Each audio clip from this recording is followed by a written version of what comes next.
So, welcome to Northern Powerhouses, our business success stories series of interviews, where we discuss with local business leaders their backgrounds, their successes, their challenges, and what's really driving them forwards. And this afternoon, I'm delighted to have with us Dianne Hamilton, who's co-CEO at Goodwin Development Trust. So, firstly, Dianne, thank you for spending a bit of time with us. And if you'd like to introduce yourself, Goodwin Development Trust, what you do, how you help people, that would be wonderful.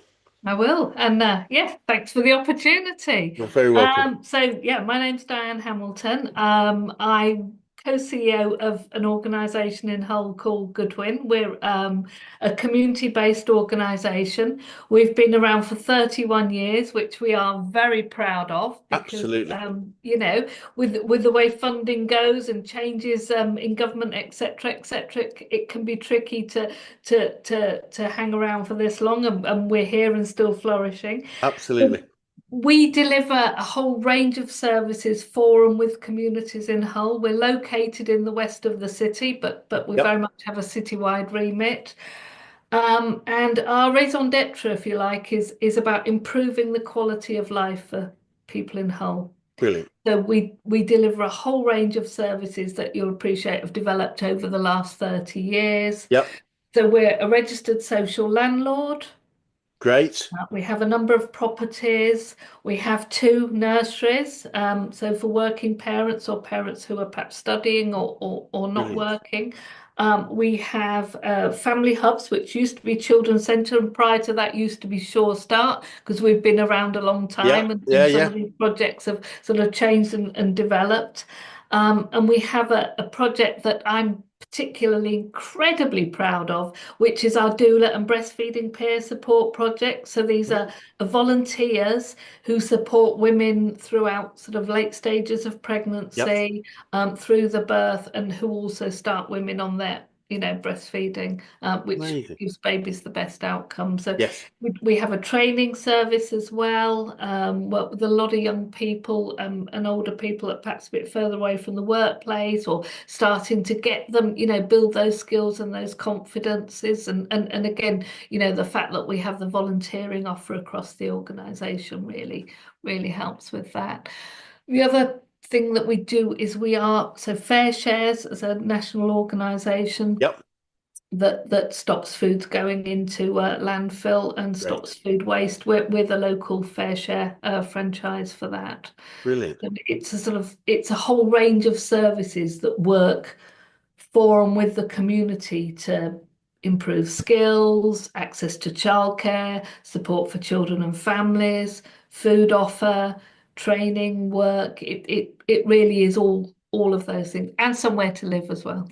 Absolutely. Wow. Social That's housing. what a comprehensive set of services for people that obviously really need It is. help, Yeah, help and yeah, it support. is. Yeah, Absolutely yeah. wonderful. So important that you've been around for so long that you're able to continue to do that. And you said before we started, you've been with the organisation for Well, 1999. Yeah, 26, absolutely. So 26 it's sort years. of So over you'll have seen 25 years. quite a lot. So maybe Diane, if we start talking a little bit about your background, how you got in to business and work, and why this particular organisation for you.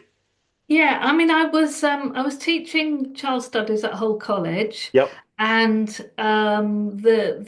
they were looking at barriers to parents getting into work. Yep. And Goodwin, which was at that time three members of staff and our trust board of trustees. So it was a tiny organisation with Yes. 135 staff currently. They'd approached the college because of child studies and obviously that expertise and said, look, we're looking at barriers to parents getting into work. We know that one of the big barriers is childcare. Have you got somebody that can come and work with us? So they said, yes, Diane will come and work with you. Didn't have a choice. That's fine. Sometimes that's how it is, but thank Yep. goodness, thank Yep. goodness for that. So came along, did some research with parents at Adelaide, which was at our local primary school. Yep. And also I set up an out of school club and worked with Hull College to set up a nursery. So started doing that, did that, which was a time limited piece of work. And then towards the end of it, Peter McGurn, who'd been the previous CEO for sort of most of the time that I'd been here and has since retired, and Clive and I have taken over the reins, he offered me a job. And I remember going home and saying to my husband, he's offered me this job, but it's not permanent contract. I don't know how long I'll be there. I've got to do it. I've just got to Brilliant, give it a chance and go for it. And brilliant. so yeah, so that was November 1999, and there we are, My goodness, all these that's years later. So that. So you've been you've been in the organisation 20. What do we work at? Nearly 26 years. yeah, yeah, When you joined it, there was three staff. there were. Wowzers! And now there's 100 and There's 135, but I think probably also really importantly is we've got about 100 volunteers as well. wow. Oh my goodness, that's a lot of people. It is a lot of people. And So, our board of trustees, so Goodwin as an yep, organisation, when it started, obviously very much a sort of, grassroots tiny organisation. It was a group of residents on the estate here in Hull that said, brilliant. actually, things need to be better. Yep, We deserve better. yep, And they collared the local council and they talked to people, they badgered and they banged on doors. And all those trustees have since retired because obviously this was an awful long time ago, and one or two have sadly passed away. It still is local residents that are the majority of our board of brilliant, trustees. So you've still got, however much we've grown, you've still got that very much local, local expectations brilliant. and local accountability, which I think is Yep, probably part of the success of the organisation. yeah, wonderful, wonderful. And what are your key sources of fundraising, if I can ask, if that's Of okay? course, you can ask anything. Yeah, Yeah, yeah, absolutely. We have a lot of contracts. So contracts with the local authority for the yep, children's centres, youth contract great, training is with training provider. We have a service for individuals with complex needs, Danny's Dream Service. That's commissioned mostly through the local authority. We put in bids, so we've got some children in need funding, big lottery funding, etc., brilliant. etc. But we also have our income through our social registered housing. So although Yes, of course. Sorry, although yeah, the rental is set at an affordable yep, rate, got you. It's it still income. still Yeah, obviously creates that income. brilliant. And then we have our building here and a couple of other buildings we rent space out. Brilliant. Brilliant. Well, so looking back over all this time that you've been at the organisation, what are some of the biggest issues you've had to overcome? I think the biggest issues are probably the most recent ones. I think with the cost of living, Yeah, um, that has had a massive impact on our individuals. So there is more demand for our services now than there has ever been. There are people struggling with mental health, and that's not our expertise, but we'll always do what we can and we can signpost. So there's more need, more demand for the services. At the same time, contracts are really squeezed. So local authority, for example, will award a contract for 5 years and the value of the contract doesn't go up. So as demand is going up, costs have gone up yeah, and income is static if not yes, get that. reducing. So I think over that whole period of 31 years for the organisation, probably this last 2 or 3 years has been the most difficult. Yeah, that makes sense. It's being squeezed at both ends, really, Yeah. aren't you? So I can Yeah, imagine that yeah, yeah. that will be pretty challenging. And whether it's from the challenges or other areas, what are your biggest learnings about building such a growing organisation? Sorry, say that again. What are the biggest things you've learned about building an organization, especially I would imagine, especially from the people point of view, you've gone, Yeah, three or four people up to 100 and, that's a lot, that's a big growth in people. it And is. It what are the is. things you've learned about building such a large organization full of so many people? Always, always keep that connection with your staff team, with your Brilliant. volunteers, always that we develop this together. It's a collegiate approach. We all work together. There has to be a structure, there has to be Yep. accountability, but you've got to take people with you. You Brilliant. charities are not the big payers. We don't, you don't get Yeah. big salaries in charities, and Yes. often the other terms and conditions are not as good as some other Yeah. organisations. But if you've got a staff team that believe in what you're doing, and you offer that flexibility, and you work together, and you support each other, and you're all there for the same reasons, then you that's what we've grown. I think that's probably you know the most valuable thing. Don't create a structure with somebody sat at the top. Yeah. It doesn't work. Don't No. You'll lose sight of what's going on. You'll lose that connection, and then you've potentially lost your organization. Yeah. It's interesting. It's interesting. We do a 2 day business conference every year nationally we normally have sort of 1,500, 2,000 people that attend, and we had a guy called Gary Vaynerchuk over from the States, who's quite a well-known social media expert, and marketing expert, and so he's built some quite successful organizations, and he said, I think he said something like 50% of a CEO's time should be spent with the team. You know, Aha. it's like however, whatever size you get to, we need to have time with individual team members on a regular basis to Yeah, to really keep and build that rapport. yeah, Otherwise, as you said, you can lose that connection, and yeah. it's all about connection. And Diane, you're probably aware we're a business coaching organisation. I'm keen to know who the best coaches you've worked with, whether that's business and organisation, whether it's sports, whether it's life. Who's had the biggest impact on you? I think again, it's interesting sort of asking me these questions. I'm talking about things very recently rather than over the whole Yeah. span of 26 years. But I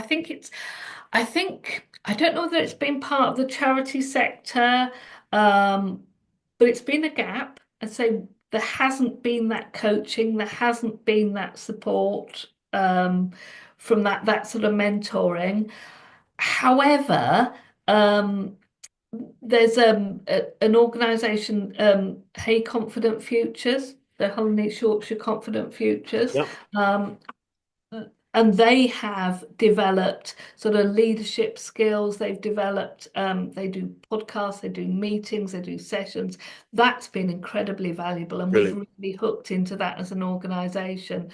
So probably not one individual mentor, but definitely a resource. Brilliant. Um, and again, probably, in terms of it's that networking with other organisations. We have some really good opportunities. We have a good, strong voluntary and community sector. We have an organisation forum that is sort of supports organisations again, and through that there are lots of networks and things. So I think probably not one individual, but lots of people. But I think equally, it's that giving something back. I think that's really Yeah. important. And that through these networks, I'm able to then, you know, be able to mentor and support and coach Yes. other people coming through. So Brilliant. Brilliant. And do you have any favorite quotes or sayings about success or business or leadership that you can share that you find yourself using on a regular basis? yeah, I do. And actually, I did say this to somebody the other day, that the best way to predict the future is to create it. Brilliant. Absolutely. I think it's really good. Really fantastic. And we do a lot of planning in what we do when we support our clients, because I often say to people that, that we tend to fear the future, because it's an unknown. It's a natural unknown. The human condition is to fear the unknown. Yeah, But the closest we can get to evidence of the future is a plan. Is yeah, create the future and say, well, that's what I choose to be like. Will it go exactly like that? Probably not. But I've got a better chance of achieving it. And I remember our founder talk about planning, and one of the things he said, which has always stuck with me, was the value of a plan is in the planning.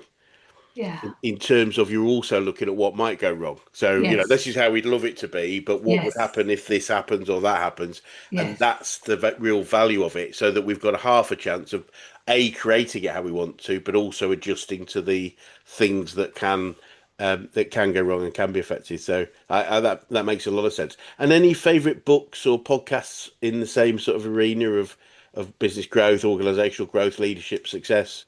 Um, I don't think specifically. I think I'd probably again just go back to those sort of organisations and their resources and things. Brilliant.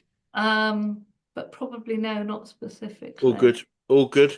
I collect them. See, I just Oh, okay. I Well, do but my. then I should ask you. Oh, good question.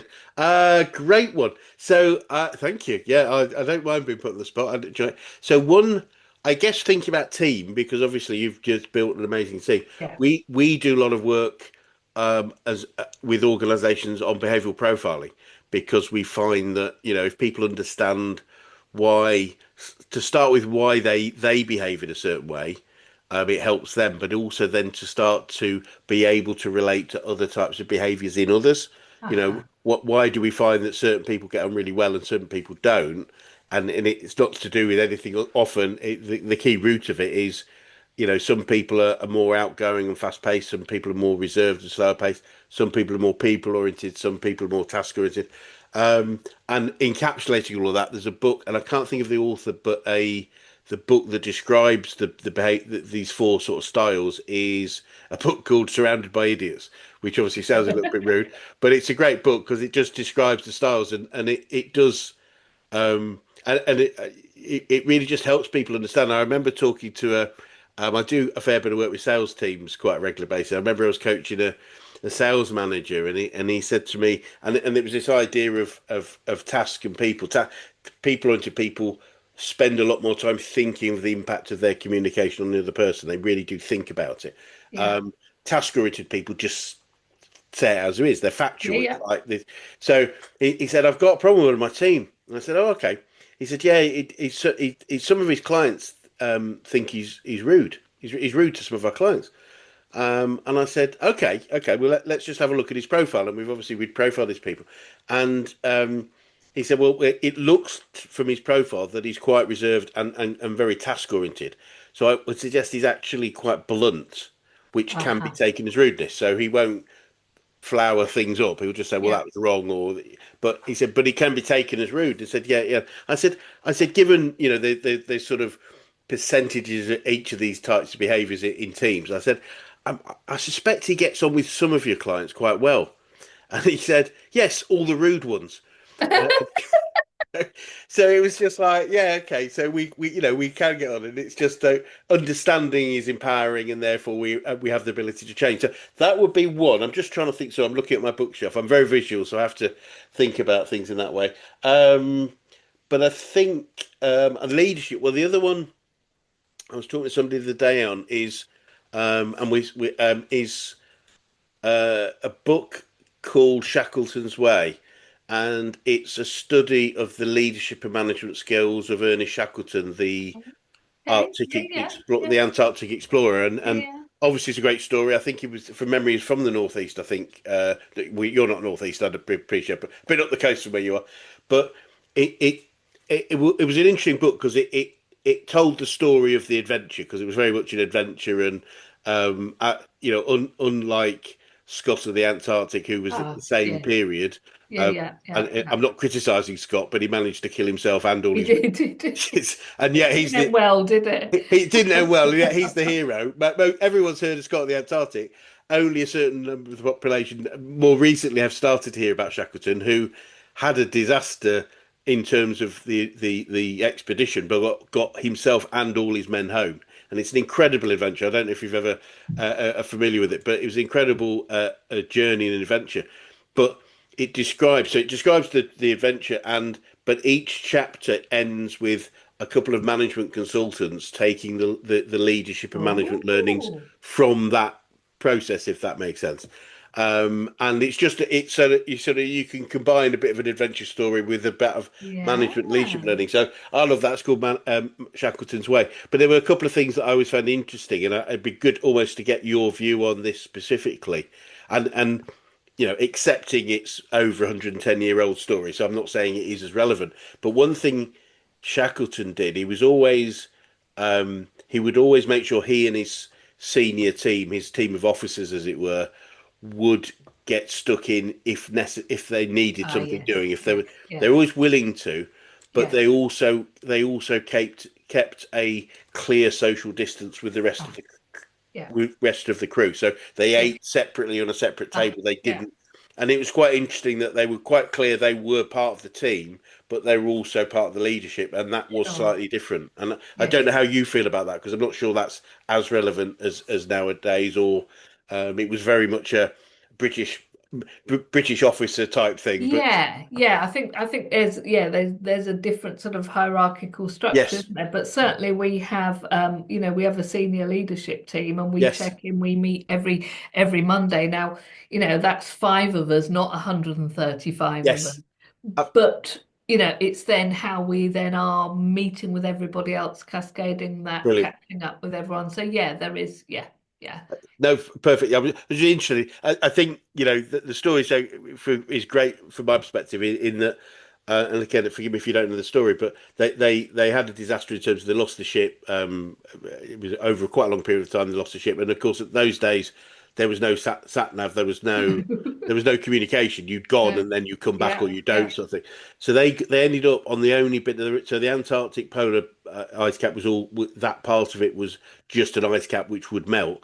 They managed to get the only piece of proper land, which was a place called Elephant Rock. It was a tiny little island. They're stuck on it, and they only have two lifeboats from the ship, so only half the people could leave to try and get a rescue of the other two of the Wow. rest of the team. And it was a mark of his leadership that half the people willingly stayed somewhere where if they hadn't have made it, they Yeah, were yeah, doomed. that They were would have completely perished. doomed. Yeah. And I just think it's a great story and a great story of leadership. So if that either of those books are useful, I hope they're. Thank you for your You're recommendations. very very welcome. So speaking of learning, what Yes. would you say you've learned about yourself throughout your journey so far, Diane? Um, I think I've learnt I'm, more able, more capable. I can do more than I thought I could. Great, I've learnt I've got loads of resilience. brilliant, Yeah, it's a big bucket, but it's fine. There's always capacity for more. brilliant, love Um, it. yeah, and that I think just that you need to do, or I need to do something that feels really worthwhile doing. Yeah, yeah, It's got to be something that I feel I'm making a difference, and clearly I hope I don't, but if I were to go under a bus tomorrow, I've made a difference. brilliant, brilliant. I'm sure you have, and I guess the evidence will speak for itself with Yeah, the yeah. what you've clearly achieved over that period of time. And, and so looking forward, what does the future look like for you guys, and what challenges do you think you might face, if any? I think we've I think we've had probably sort of the biggest hurdle in terms of the kind of we now understand that the cost of living, the issues for families and communities is not going to go away. The squeeze on public services Yeah, and contracts is not going to go away. So now that we're managing that, I think we feel very confident about the future. great. Certainly, when we celebrated 30 years last year, it really was a celebration. We had a Yeah, great big community event and it was fantastic. brilliant.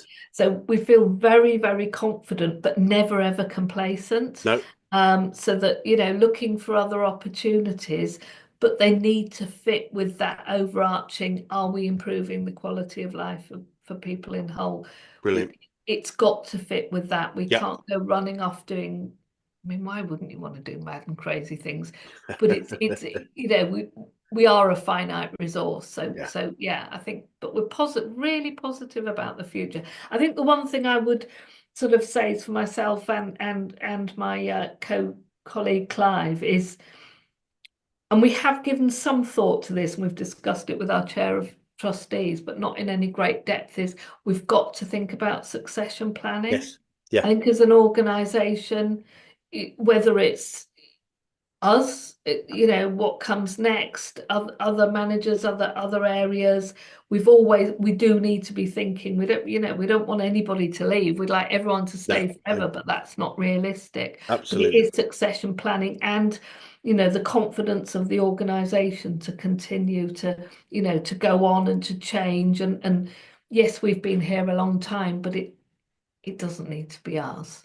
I think, Yes. I think Uh, that's really important. And the thing that we also find in growing organisations is that if we don't create a level of independence to the key people, then Yeah. they become the bottleneck to growth. They become the barrier Yes. to growth because it's Yes. dependent on your time. Yes. And so it's a very virtuous thing to do to become independent of the day-to-day running of the organisation, if that makes sense.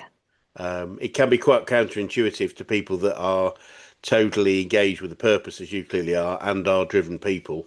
But the more we're able to step back and can Yeah. create, we create that ability for the business to survive and thrive irrespective of our involvement. And Yeah. therefore, as you say, if for whatever reason you couldn't be there next week, next year, next Yeah. month, next year, it's possible. So I'm trying to think if there's any good books on that, but I'll But try. but just sort of kind of linked to that, going back probably 20 odd years, I remember us having the discussion saying what we wanted in terms of sort of that forward planning was that Goodwin as an organisation wasn't needed anymore because Yes. people didn't need that Yeah. financial support. They didn't need that advice in terms of working, etc., etc., Yeah. etc., because they'd already, they'd got that resilience, they'd Yeah. got that skills, we'd got that, we were people were financially able, etc., etc. That's never going to happen. Yeah. We're always going to need organizations and charities, Yes. in five communities. I think that was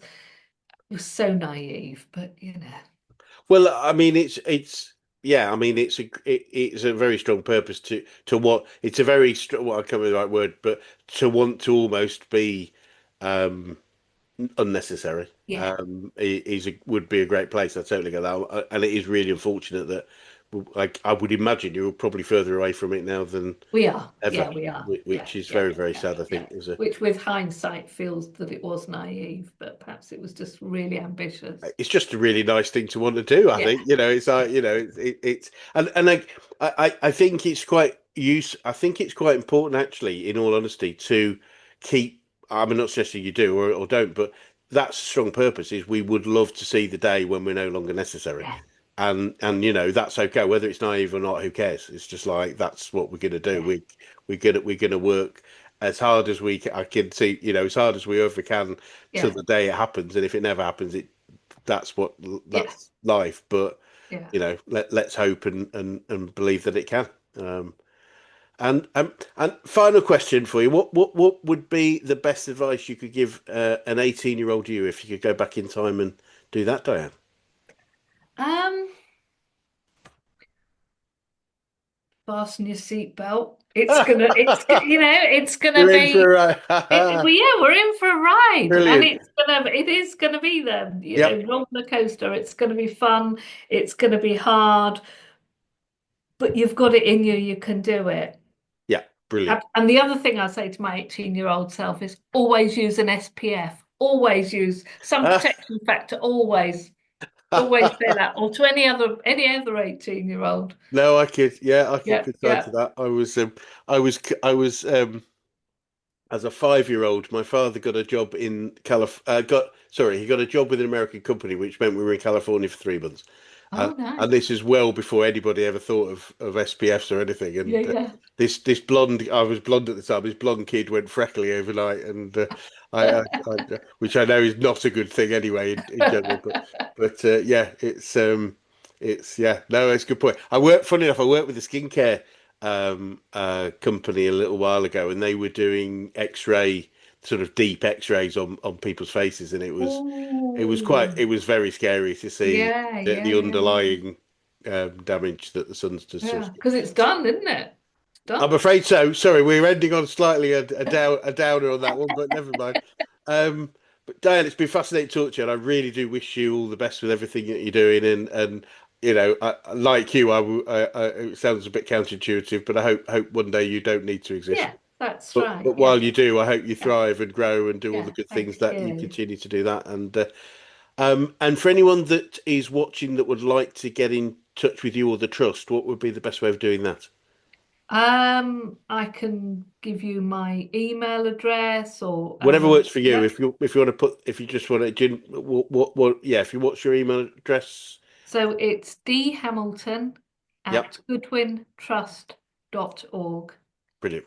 And Um, and I'm guessing we can search. I've got the website is yeah, goodwintrust.org. Yeah, or yeah, go through the website. But yeah, find you on and that. we've got an info at Goodwin Trust, but I'm happy for Brilliant. emails directly.